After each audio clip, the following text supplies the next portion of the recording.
Well, we are continuing our study in Genesis, and we've been in the 10th section, 10th chapter, and we've been talking about the table of nations. What I want to do now is finish up Ham and see where this goes, and then in our next session we will get into Shem, the divine line, the messianic line, if you will. So we finished up part of Ham, talking about Nimrod in Babylon, and I'm going to finish again, as I mentioned, Ham today. So I'm going to read from Genesis 10 in the Table of Nations, verses 13 to 20. The text there reads, "And Mitzrayim begot Ludim, and Aramim, and Lechabim, and Naphtuhim, and Pathruhim, and Kalashim, whence forth the Philistines and Caphtorim. And Canaan begot Zidon, his firstborn, and Heth, and the Jebusite, and the Amorite, and the Girgashite, and the Hivite, and the Arkite, and the Sinite, and the Aravite, and the Zemarite, and the Hamathite, and afterwards were the families of the Canaanite spread abroad. And the borders of the Canaanite was from Zidon as thou goest towards Gerar unto Gaza as thou goest towards Sodom and Gomorrah, and Adamah and Zeboim and Lasha. These are the sons of Ham after their families, after their tongues in their lands, in their nations, and unto Shem, the father of all the children of Eber, the elder brother of Japheth. To him also were children born." Now, Eber has been called a possible origin of the word for the Hebrews. It hasn't been fully defined or fully determined, but there is an inclination to suggest that that was a possibility. Now, these are the progeny of Ham, and here we have the offspring of Mitzrayim. Mitzrayim is also the word for Egypt. Now, Ludim is the first son. He migrated to Lydia, which is in North Africa. We see some references there in Jeremiah 46:9 and Ezekiel 30, verse 5. Now, the Hebrew association with Cush and Put, but not in English. So the Hebrew has this association with Cush and Put, but it's not in the English Bibles. There are a lot of things in a Hebrew Bible that don't get translated out for a variety of reasons. Anamim is the second son, and he's connected with Cyrene.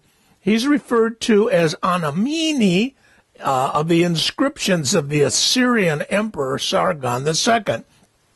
Lehabim is the third son. He migrated to Egypt and Libya.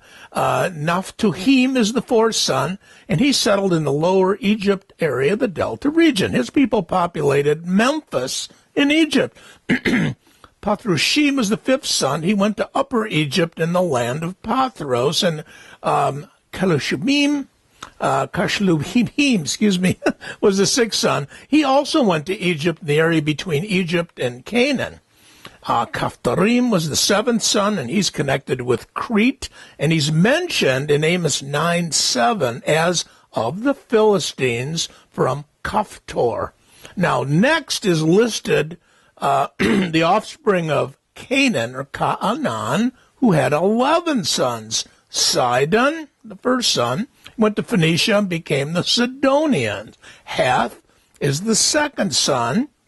He became the father of the Hittites, and when the Hittite Empire fell, which is about 1193 BC, they migrated to Cathay, which is Hong Kong. So some remnants of them occupied the hill country of Judea.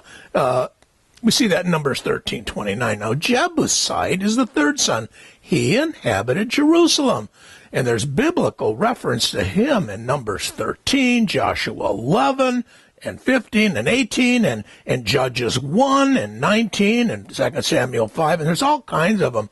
But this is where David took Jebus for God, which was Jerusalem, an early name for Jerusalem. That was a Jebusite stronghold. Amorite is the fourth son, and he's referred to in the Abrahamic covenant of Genesis 15:16, and he occupied the area of present-day Jordan as well as the hill country of Judah. There's a lot of biblical references here to him.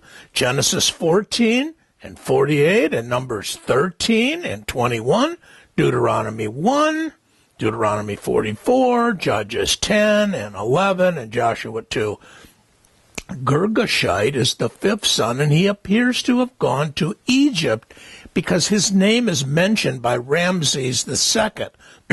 We're not sure, but it appears as if, because Ramses mentions him, that he did go to Egypt along with the other folks from Mitzrayim. Now, Hivite is the sixth son.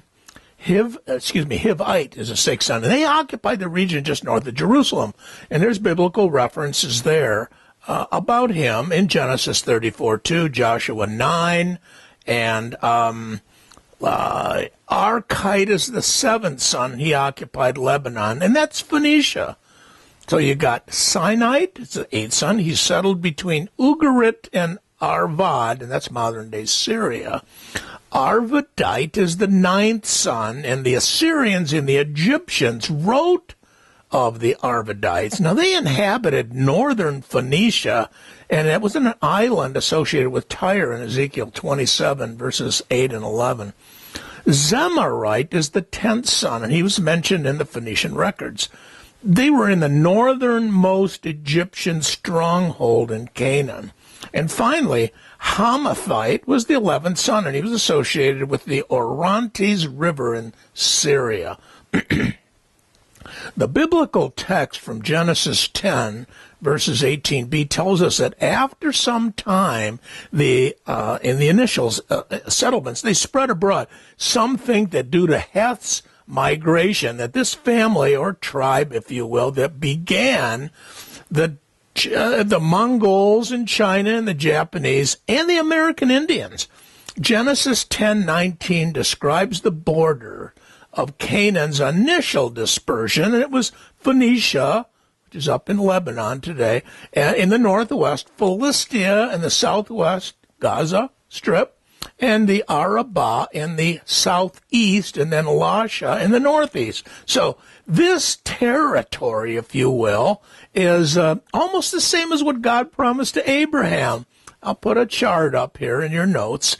And the finishing touch the author of this section of Genesis gives us appears in Genesis 10:20, and it just describes the spread of Ham, his sons, and their division by tribe, family, language, territory, and their nations. So there's a total of 30 nations mentioned in the Bible of Ham. Isn't that interesting? The Bible discusses 3 generations in its finale. And the map shows the approximate geography occupied by the Hamites during the initial dispersion over the 3 generations. And I've got that up now so you can see that too. You should be able to see this map that I've got up there. I'll hold it up on your screen for a few moments so that you could just absorb the different colors and where these tribes went.